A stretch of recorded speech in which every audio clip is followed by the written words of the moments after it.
বন্ধুরা, আমরা যেদিন বক্রেশ্বর গিয়েছিলাম সেদিন নাইট স্টে করেছিলাম গ্রিন চিলিতে।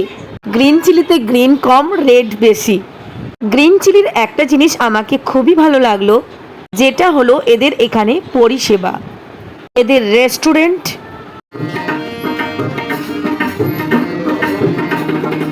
হ্যাঁ, এইরকমই বাউল গানে ভরা ছিল। এরপর আমরা চলে গেলাম আমাদের লজিং রুমে। এটা ছিল আমাদের বেডরুমটা, আমাদের সঙ্গেই ছিল আমাদের প্রিন্সেসের রুমটাও। দুটো রুম একটা দরজার সঙ্গে অ্যাটাচ ছিল। খুব সুন্দর পরিষেবা, খুব সুন্দর মনোরম পরিবেশ, খুবই ভালো লেগেছে আমার। এরপর আমরা ফ্রেশ হয়ে চলে এলাম ডিনার করতে। এখানে অসংখ্য লোক ডিনার করছেন বাউল গান শুনতে শুনতে।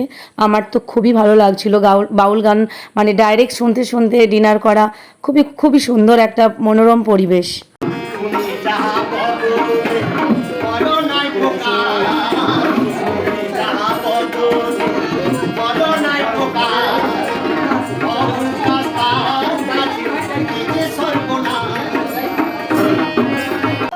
আলভিন আরফান খুশি হয়ে ওনাদেরকে কিছু টাকা পয়সা দিয়ে এলো।